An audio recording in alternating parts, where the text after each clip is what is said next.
Hello, I'm Michelle Bentley. I'm an Educational Specialist candidate in the Instructional Technology program at Kennesaw State University. I currently teach computer skills to kindergarten through 5th grade students in the computer lab at 2 schools. I've been an elementary teacher for 16 years now, and I'm certified to teach early childhood education and gifted education.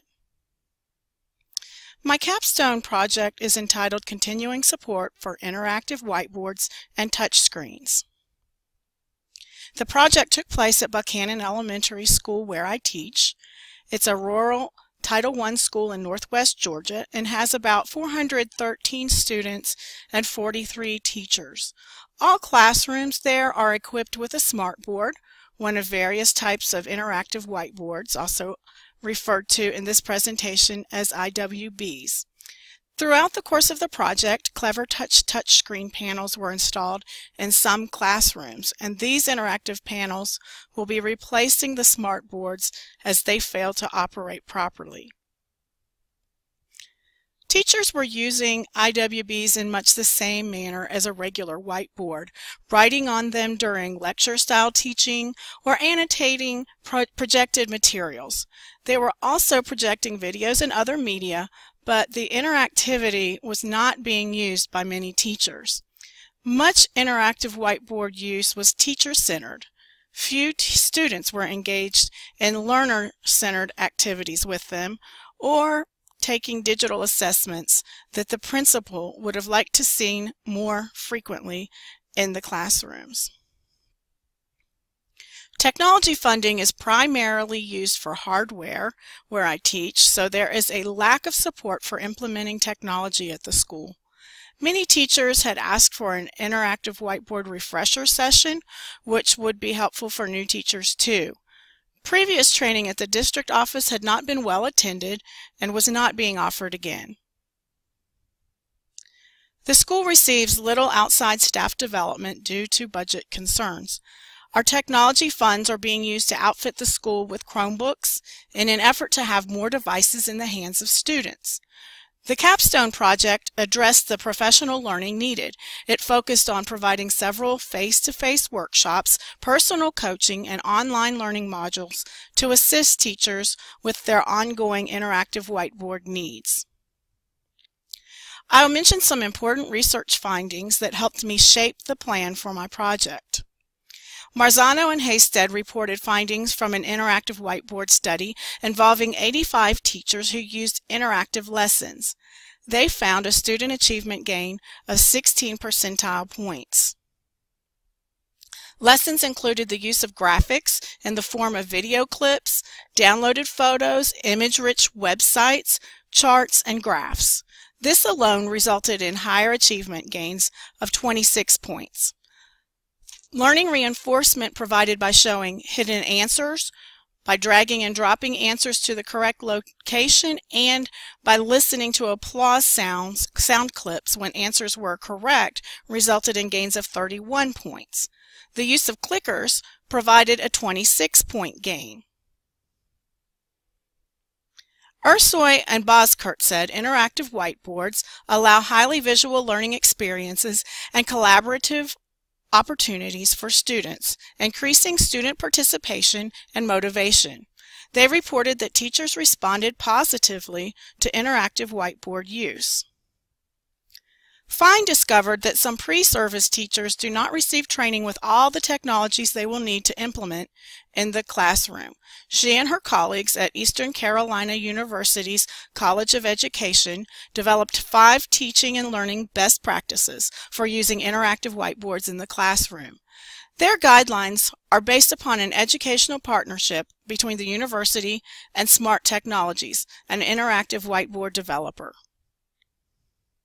They include how to use the interactive whiteboard for whole group instruction, using the interactive whiteboard with the Smart Response Clicker technology for formative assessment and lesson development, creating interactive lessons with Smart Notebook software and using smart tools to share them with fellow teachers, accessing Smart Notebook on a computer to plan and deliver lessons, and using the online Smart Technologies support available. Her work greatly influenced my project.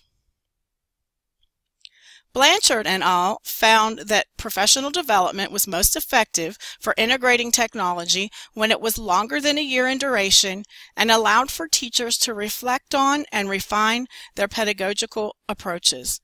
They cautioned that the consequences could mean a less student-centered learning environment.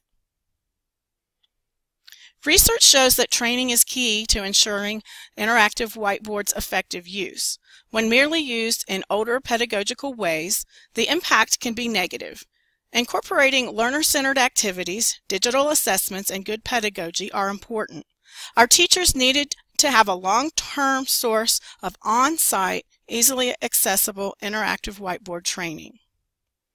In designing the capstone project, I wanted to increase the amount of ongoing interactive whiteboard support available to teachers, improve their comfort level with interactive whiteboards and their software, increase the interactive use of the boards in grades 3 through 5 to allow more student-centered classrooms with differentiated activities. I also wanted to improve teachers' pedagogical use of the IWBs and their software, increase the use of digital assessments with the interactive whiteboards, clickers, and smart response software, and finally increase the use of data collection with smart response software to inform teaching.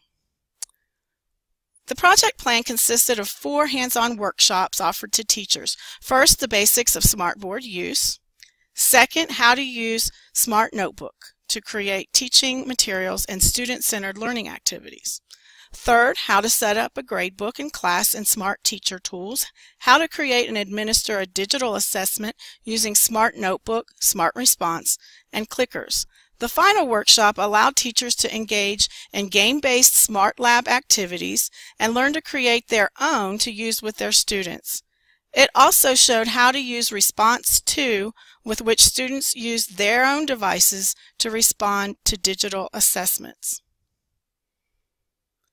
The plan also included online learning modules through 5 Google Classrooms. The first 4 covered the same content as the workshops. Teachers could access them as they needed for assistance. The 5th Google Classroom showed teachers how to use the new CleverTouch touchscreens. The learning modules included materials from the workshops, manufacturer materials, and links to videos and useful websites. The proposed timeline was July 2017. It actually began in March 2017 because our principal wanted teachers to use smart clickers that had sat unused for years. Research findings about using smart response and clickers impacted the proposed workshops. One workshop's topic changed from interpreting data and using it to inform teaching to using Response 2 software instead. This was because Smart Notebook upgrades no longer work with the original Smart Response software and the smart clickers. 2 of the Professional Standards Commission's technology standards were addressed through the project. Standard 2, Teaching, Learning, and Assessment, correlates with the modeling and facilitation of the interactive whiteboards and software. This helped improve teachers' use of digital tools and provided more engaged student learning. I modeled how to measure learning with digital assessments so teaching could be improved. Standard 5, Professional Learning and Program Evaluation, correlates to the year-long face-to-face interactive whiteboard workshops, the ongoing online support modules developed, and the technology coaching provided. Surveys were used in the evaluation plan to collect qualitative and quantitative data. A needs assessment was conducted in August. Evaluations were implemented following each workshop and at the conclusion of the project. Those were designed with Google Forms and emailed to participants, and they consisted of questions with Likert scale type responses and also short responses. Comments and single-item evaluation response in Google Classroom modules were available, but they were ultimately not used by participants. The post-evaluation was made up of 21 items, including Likert scale prompts, short answer, multiple choice, and multiple answer items. Some of those questions were designed to inform my future steps. Let's take a look at the project's results. 8 of 14 participants responded to the survey. Answers were collected in a spreadsheet, and column graphs were made to show the results. Overall, the response to the professional learning was positive. All but one participant had attended the workshops. Only 2 used the Google Classroom modules. Further inquiry will be necessary for me to determine if the learning modules should be continued. Teachers' interactive whiteboard comfort level was increased. Several teachers reported that they had forgotten some of the interactive whiteboard's capabilities since they had their initial training years before. 7 out of 8 teachers who responded reported an increase in student-centered activities using the interactive whiteboard. The other teacher was new to the system and used different types of interactive activities. There was less impact reported on the use of digital assessments. Some teachers attended both the Smart Response workshop and the Response 2 workshop. Those reporting no or little impact with the clickers might not have had access to the clickers since we only had 2 sets available. 7 out of 8 teachers reported increased levels of data-informed instruction with interactive whiteboards. There were a few obstacles that occurred during implementation of the capstone. We had a new principal join us at the start of the school year, so I needed to acquaint her with my project proposal before continuing on in August.